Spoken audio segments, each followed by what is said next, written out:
Hello and welcome to the home of Snowrunner News. I'm UK Gamer 828 and I take you through the latest Snowrunner news, Snowrunner PC mods and Snowrunner new console mods. And if you haven't seen me before, then you've been missing out. We've just come up to our yearly anniversary. And I'm a bit gutted because I did a video yesterday and got a load of clips put together.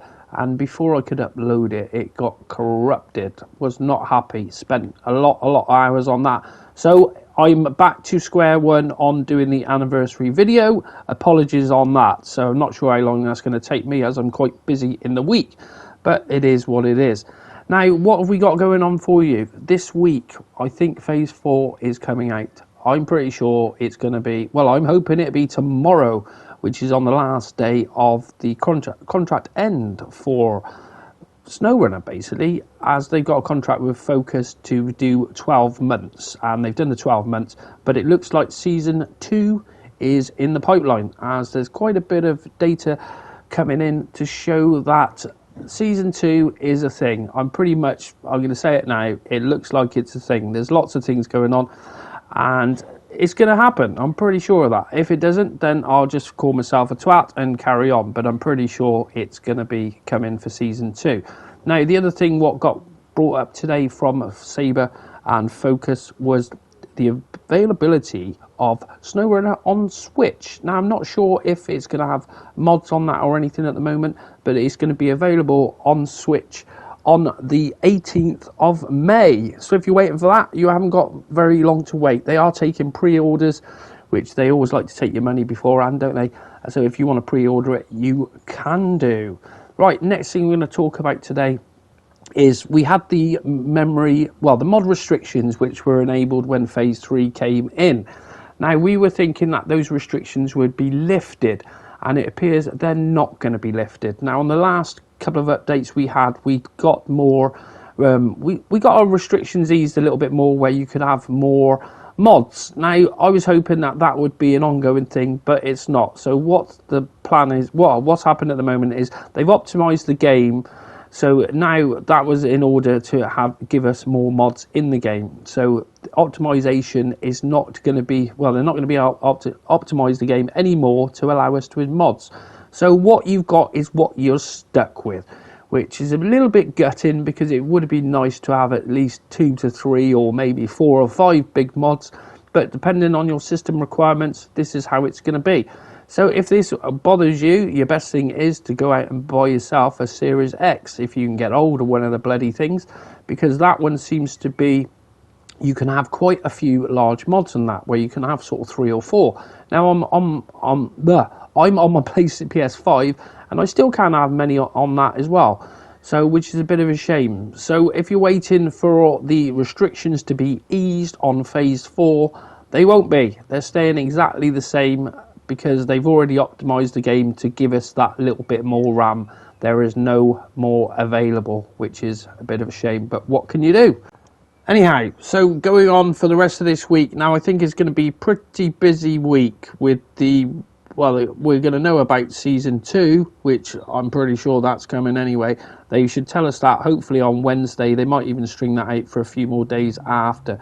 But Wednesday is the anniversary of Snowrunner, so that's 1 whole year that it actually came out, and it would be nice to get that confirmation of what is going on. But even just bringing it out on Switch, that's one of the things what tells us that Season 2 is there, and what has been data mined. There's quite a few things in there which aren't going to be for Phase 4, so it's telling us that Season 2 is imminent. So hopefully we'll know a bit more on that over the next few days. Now, with the Phase 4 release, I've got a few videos lined up already where I'll be showing you my normal stuff, the vehicle locations and the upgrades. I haven't done any of those videos yet, because the upgrades, they could be subject to change at the moment. So I don't like to do that until it's actually released, and then we know those upgrades are in those locations. So I'll have a few videos on that if that interests you. And then I'm also going to do a short little video just to show you some of the basic routes to go to on the new map, because the new maps, the first one will kick your ass a little bit, but as long as you take your time and you know where to go, then you'll enjoy it. Otherwise it might well, the first time I got on there and I didn't know where to go, and I was getting a little bit frustrated, because the ice is slightly different on phase 4 is not the same as phase 3. So certain ice you think, oh, I can drive across that, and it's like, no, you can't drive across that. So you've got to be careful where you go. Half the time though, you go around the edge of ice, then it's okay. But I'll keep you updated. I'll do a few videos on that to keep you in the loop. So what else has been going on today? So we have quite a few mods over the weekend, and I did plan on doing this on my anniversary video yesterday, but never mind. Let's get into PC mods. So new mods for PC are, we have a new map, and it's called You're Gonna Need a Friend, which is a rock crawling map. And then we have the Pacific P12 WSE. Then we have CCM CPW 46, which is another one by Fred Wayne. Fair play, he's been banging out mods lately. And then we have Frog's Transporter, which is interesting because I can remember seeing something on trucks, and he said he had no interest in trucks, but a truck's in the game, and a trailer pack, which is awesome. Then we have the Pacific P512 is out, and that's an overpowered one. And then we have the Kenny C500 Twin Steer. And then we have the Kamaz facelift. Now that's been done by Jansors. So now if you want the Kamaz logos on the front of the truck, you can do. And then we have Gray's Voron AE 4380. And then the Kraz 260 as well. Where not much on the thumbnail for that one. But there you go. So that's your lot for PC mods. What about new console mods? And we've got a couple in there today. And here is today's console mods update. And we have a couple of new maps and a couple of vehicles. So we have the CFFT Proving Ground region. And then we have a Test of Strength map. And those two maps I haven't had a look at yet, so I couldn't tell you much about them. Then we have the Azov 73210 raised with the US cranes. And then we have the Voron AE 4380 tweaked. So that's your lot for today's console mods. But it's all good because we've got 194 mods in console now. So we're getting up to 200, which is pretty good going in my book. Big thanks to the devs. Now going back to last week, we had Fred Wayne make his flying experience test, which is the helicopter, and he's also done a UFO and a plane, and he's just put it into game as a proof of concept. It doesn't fly or anything at the moment, more floats around, but this could be a thing in the future as long as the right person gets their hands on it and they write the code for it, and then we might have flying vehicles in the game, which would be really nice. It'd be nice to just have those in there. And I know a lot of people would be, well, what's the point of that? But it'd be great for just doing like repair drops and stuff like that, and actually getting vehicles from one location to the other. I think it'd be a welcomed addition. And if we got flying in the game, then that opens up the game to loads more different role playing, whereas the role playing on Farming Simulator and Snowrunner is pretty big. It's bigger than the actual game themselves, and you're finding that with Snowrunner as well, where there's a lot of guys that there's a lot of guys haven't even done many contracts. They're not interested in the contracts. They just want to play on the maps and just drive around having fun in different vehicles with friends, which is all well and good. It just goes to show you can take one game and then people turn it into a totally different game. Now moving over to 808 modding, and this week we're hoping to have the release of the Kenworth W990 made by Delta Gaming. He's got a few additions what he wants to add to the tires on that, and then he's happy for it to be released. So hopefully it'll be Friday. I will let you know when that date will be. I'll let you know the day before, but he is planning on Friday, but it all depends on what happens, whether he gets that sorted or not. So I'll keep you posted. As with the Defender, we're still having some works done on that at the moment, where we're changing a load of tires, so hopefully they get done soon.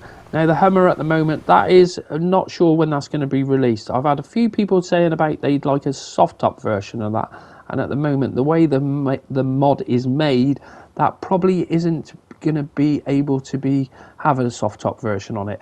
Might do on another one, but this one I doubt it's going to happen. So I thought I'd ask the question, and no. The trouble was, when I went and did some testing the other day, I actually found you could take off the hard top and the soft top, and it would leave leave you an open top basically, but it would leave the glass in place. So the glass is there just floating, and that's something what can't be removed, which is a bit of a shame, because I've had quite a few messages saying we like a soft top version, an open top, and also quite a few messages saying about the slant back. Now the slant back, I don't think that's going to be added at the moment.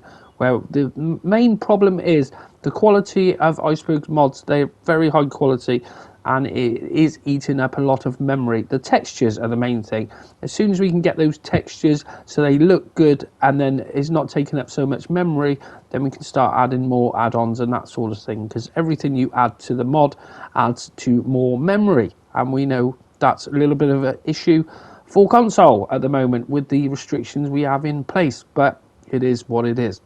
So that's your lot for today, and for those who are interested, I've set up 808 modding as a paid YouTube membership. Now it's 99p to join, and what you'll get is early access to some of me videos before I release them, and as time goes by and the money builds up, then we're going to use that money to start funding buying models to turn into mods and paying modders to make those mods, as the whole point is we just want to bring more mods to console. So if that interests you, the link will be in the description. Righto, that's it for today's Snowrunner news with Snowrunner PC and new console mods. I hope you enjoyed this episode, and if you did, I will see you on the next one. Big thanks for watching.